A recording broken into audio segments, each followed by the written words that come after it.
Tashi, they like world raisers, Rinchen and Dadak here. Let's watch Advaita Vedanta and Buddhism, Andrew Holecek, in conversation with Swami Sarvapriyananda. Actually, we just watched it. We watched it. We have to do the intro again because I messed up a little bit. But anyways, it was an amazing talk. Amazing. Just beautiful. So the full-length watch-along is on our Patreon page if you want to check that out. And anyways, enjoy a little snippet. The problem with the conceptual formulations is they're at least one step away from the truth. That's right. The truth itself is not amenable to being squeezed within any conceptual framework. And I think that's basically what Nagarjuna was trying to point out when he says Shunyata Sarva Drishtinam, the emptiness of all philosophies. The emptiness of all philosophies is the emptiness of all philosophical formulations of the truth. Now, the danger in Advaita Vedanta, for example, is what the emptiness school would call the substantialist danger. Yes. That when you try to positively state the truth, you end up almost like implying there is an eternal, non-changing thing, which is the ground of the universe. You see, thing, ground, eternal, non-changing, they all sound pretty substantial. Yep. And totally. though that's not exactly what is meant, but the mind takes it that way. We are predisposed to think in that way. And therefore, the emptiness dialectic is very useful to you get a grasp on it, then quickly deconstruct it, and you're left with freedom, with the infinite. Couldn't agree more, Swamiji. But let me ask you this, since I love the depth that we're reaching right away. Me too. Love it. It's not so much I in can't follow. fashion as it once was, but the whole postmodernist, radical relativist approach. Do you, in fact, from your understanding of both Buddhism and Hinduism, does reality, in fact, bottom out? Is it an infinitely sliding scale? Or does reality fundamentally bottom out into whatever, nothingness, light, or some matrix of reality, which I believe in your tradition you refer to as pure consciousness or pristine consciousness. So is there some kind of end to the descent into reality? I mean, is there a point where we can say truly absolute truth is in fact the nature of things? Simple answer is yes. Yeah. If you ask me to be straight and put it out there straight, yes. And I think both the emptiness school and Advaita Vedanta are also, they give that simple, direct answer. There is an absolute truth. That is, I'm literally quoting Nagarjuna here. When he says Buddha taught two truths, one the absolute, one the relative, Paramarthika and Samritti Satyam. And the relative truth is relative only to the absolute. It is helpful. It is practical. It is helpful. It helps us to live our day-to-day lives. And most importantly, it helps us to access the absolute truth. Yes. Nagarjuna says, Samritti manashritya paramartham nadi gacchati. That means, this is from the Madhyamaka Karika. Yeah. Without the support of the relative truth, the transactional truth, nobody ever comes to the absolute truth. And that's the importance of the transactional truth, ultimately. And Advaita Vedanta would agree totally there. So to prevent ethical relativism, epistemological skepticism, and metaphysical nihilism, that balance between, that how do you apply emptiness? You have to apply it carefully. And Nagarjuna saw this more than 2,000 years ago. He said it's like catching a snake at the wrong end. You are in serious danger if you misunderstand emptiness. Oh yeah. That which you are experiencing as samsara is actually an appearance. It's not an absolute reality. What is reality lies right there. So it's not a separate reality. It's something else called Brahman, Atman, a thing, a God. It is this very thing itself. The moment we separate it, we get the dualistic religions, beautiful traditions, the theistic religions, a God of the universe, separate from the universe. But then that leads to endless problems. Then you're caught in the cycle of trying to prove such a God. Yeah. Alan Watts, he calls it, when you say that here is a pot, but there's a greater reality of this pot. It's called clay. And if you see the clay is different and the pot is different, he calls it the crackpot theory. You're caught in the endless cycle of trying to prove a separate reality called clay. No, it's that very reality which you're holding. It is the clay itself. We have to see through the pot appearance to appreciate the clay nature. Yeah. So similarly, the teaching it. about the dream nature of the world is to enable us to see through the name and form and the transactions of this world of samsara, and to appreciate its absolute nature as Brahman. Non-duality has two pillars. One would be the appearance nature of everything, falsity. The other would be self-luminosity. Yes, exactly. Yes. Everything then ultimately is the self-luminous display of this pure consciousness, or the Buddha nature of all things. Vedanta would be, Advaita would sign up on that without any hesitation. In fact, there's a great deal of discussion of what is self-luminosity.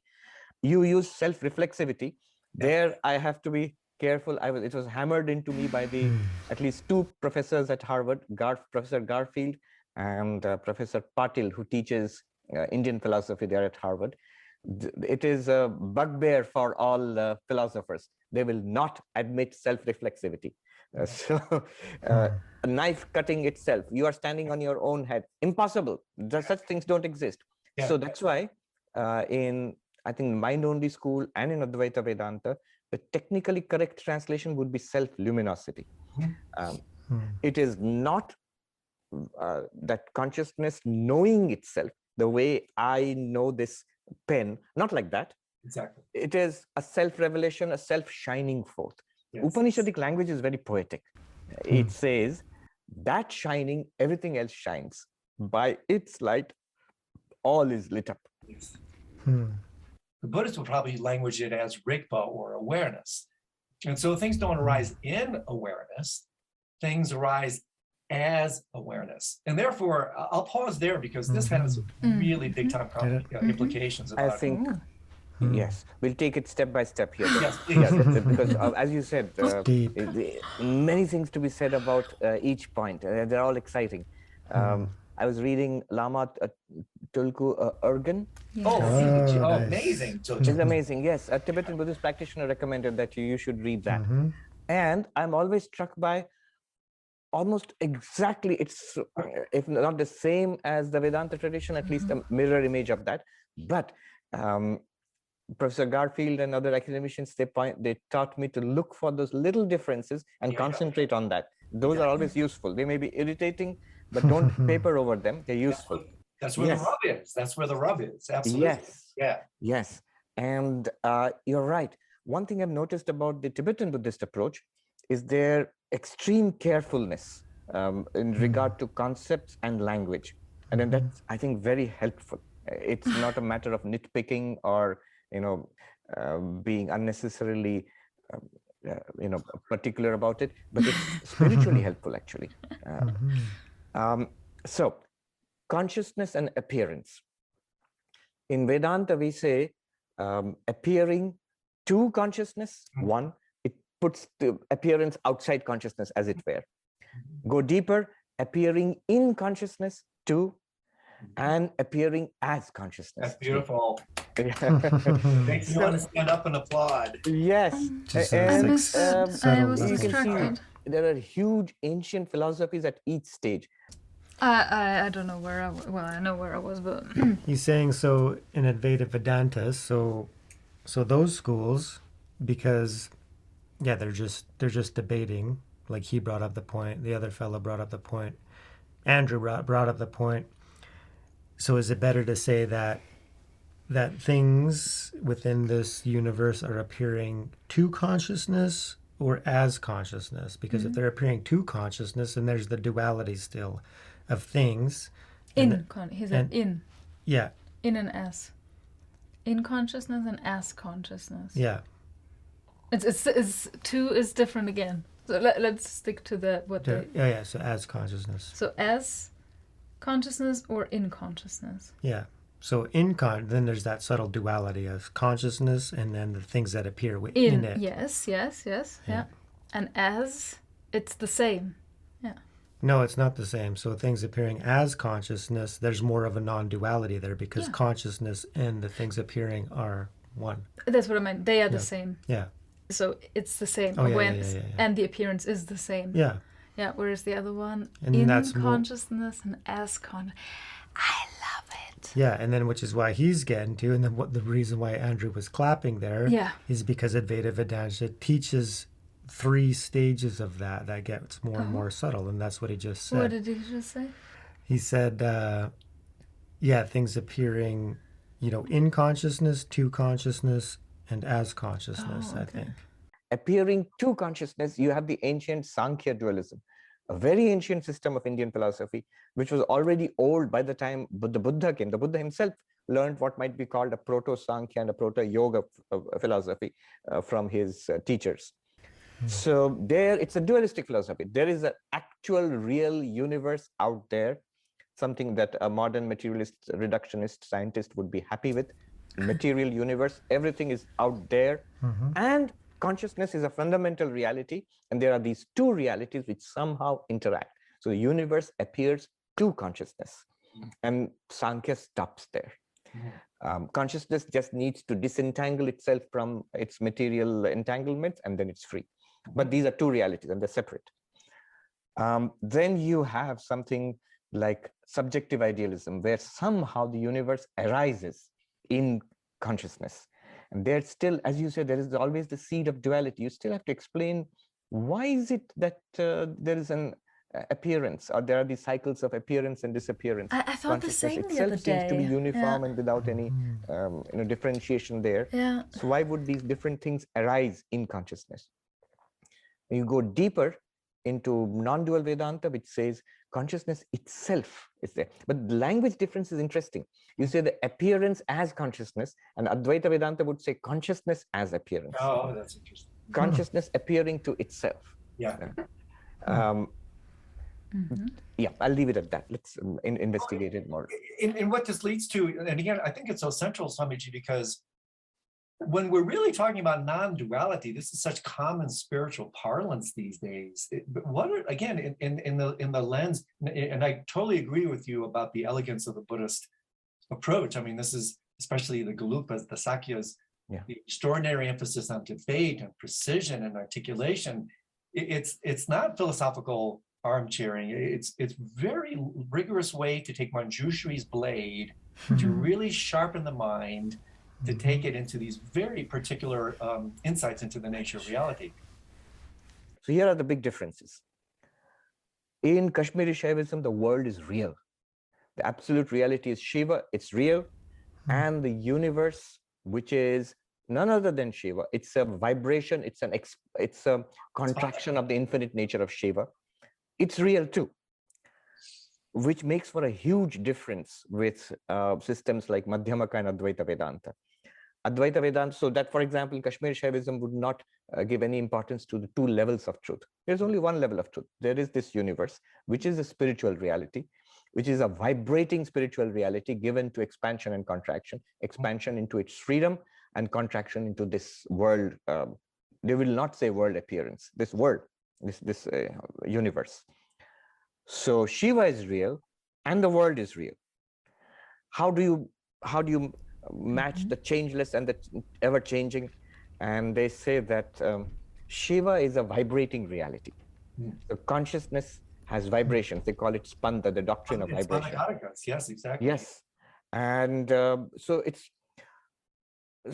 Advaita Vedanta would have a whole range of red flags which should come up for Advaita Vedanta when they hear all this. From an Advaitic perspective, if you have to critique this, then it would be that you are importing the lower truth into the higher truth. You are importing the world appearance into the absolute, in the sense of giving the world, it is the world, absolute is the world appearance. Absolute world appearance is nothing other than the absolute. That is true. But it's almost like you're giving the world appearance a reality and the absolute a reality. Then you're putting the world appearance in the absolute in some sense. You're putting them at the same level. You're putting them in a continuum instead of a sharp break. One thing you run up against in Advaita Vedanta, for example, is when you're teaching it, and that's the purpose of it, we're teaching it as a path to freedom. Often the reaction would be, okay, what do we do now? Yeah, And exactly. And Advaita Vedanta would sigh and roll its eyes and metaphorically and say that, you listen again, you haven't got it. If you have got it, you wouldn't even be asking that question, what do I do next? Yeah. Listen to me all over again. I'll repeat that. Whereas Kashmiri Shiva says, come to me. We have endless things for you to do. Yeah. And there's a beautiful verse, and there are endless things. I mean, there are multiple levels of spiritual practice. But before going into that, there's a beautiful verse by Abhinavagupta, I think, yes, which says, if in one flash of self-intuitive understanding you can realize that you are Shiva, then none of these techniques are necessary for you. That's what Advaita Vedanta would say. That's what we're talking about. But if it doesn't work, we have enormous technologies of spiritual enlightenment. I mean, it just doesn't end. Advaita Vedanta doesn't seem to have anything for you to do or practice. And Kashmiri Shaivism has no end of things for you to practice. So they talk about 4 layers, 4 levels of spiritual paths to enlightenment. The highest is the no path. It is called Anupaya. There is no path. And spiritual realization is by the grace of the Guru or just spontaneous. And there have been examples of people spontaneously awakening, whether it's Ramana Maharshi, or even in modern times, if you look at the narratives of Eckhart Tolle and some others, it's a few people seem to spontaneously awaken. It's possible. It's not an impossible thing. Sure. Of course, you can't sit around, wait for it to happen. So the next level of technique is called the Shambhava Upaya, which uses Shiva as a support for spiritual practice. And if you see what is taught there, that's very similar to Advaita Vedanta. You listen to these teachings, you see, it's a kind of approach which is trying to get you to see something. So that's the upaya based on Shiva. That's my takeaway, by the way.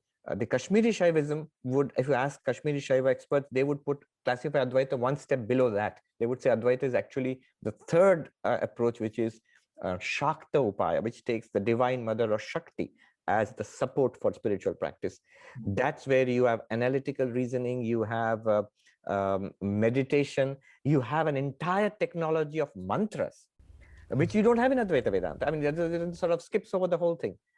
There's some analysis of Om, but that's still a very philosophical, metaphysical analysis. But the whole mystical tradition of mantras, and there they talk about how language is that which traps us in samsara, and language properly understood can free us from samsara. That liberating language is the language of mantras. So it's very fascinating, actually, and it's all very elaborate. We have covered such an amazing amount of material over these last almost 2 hours. You are such a wealth of resource. But I was so want impressed. to present to you a thought experiment that if you realized on the spot right now you only had a minute left to live, what would be the irreducible instruction? What would be your irreducible teaching? The core Advaitic teaching, you are that. So yes, thank you. I often feel that the most mature way of living, even if it's the last minute of your life, is what's the best time of our lives? It's here, right now, where we are. Where is the best place you have ever lived? Here. And the people you are around with in the circumstances, this circumstance, this set of people. It's because, not because of anything else, except that the divine is always present here and now, shining forth, ever perfect. That's a sign of maturity, of spiritual maturity. Well, and with that, I can only say that you exemplify that. The radiance of your countenance, your being, your joy, your childlike wonder is so contagious and it's so lovable. And so deep bow of gratitude on behalf of my Thank you so much. This has been so rich and so wonderful. I'm so grateful. You're a very busy individual. And I've been looking forward to this for months, and I have not been disappointed. It's been marvelously rich. Thank you so much, Swami. Thank you, Andrew. Take care. Stay safe. Swamila. Aww. Wow. Wow. What an insightful and mind-blowingly deep talk. Yeah. Right? So you got two of the most high spiritual traditions, in existence, discussing things and then discovering the similarities. And then they're just beautiful. So on point. But I love the respect, for each that they conveyed. And then even, Swamiji saying that, hey, let's keep them separate, and then acknowledging that if you're going to practice Madhyamaka, let's keep it, focused on that, and then keep, non-duality, Advaita Vedanta, aside, and then really glean the wisdom of that one practice. Because, let's keep them separate because they've both been established, over, centuries of time to be, a really refined system. And I remember when I was studying, and the Emptiness teachings, and Nagarjuna and Chandrakriti and all those. And I really dived into the teachings, and I read, volumes of books. And you can see the level of sophistication and the insights and the depths of wisdom that these monks, had diving into these teachings. And then, so they're both complete systems, but they do need to be understood correctly, which is why that's where it comes from. So the learning, listening, hearing the teachings, and then the contemplation, which is, it can't be missed, because if you all of a sudden just adopt it that, okay, you're a spiritual genius and you're my guru, so I'm going to believe what you say, then that is absolutely not the way, right? Because then This is not the way. You're just adopting a belief system, and then you're just holding on to an intellectual concept that you've heard. And then you're saying, yes, I believe it because you told me it's true. No. Even the Buddha stressed the fact that you need to contemplate, because if you don't get those inner realizations, then, then you're just really wasting time, right? So we need to, become more experiential, right?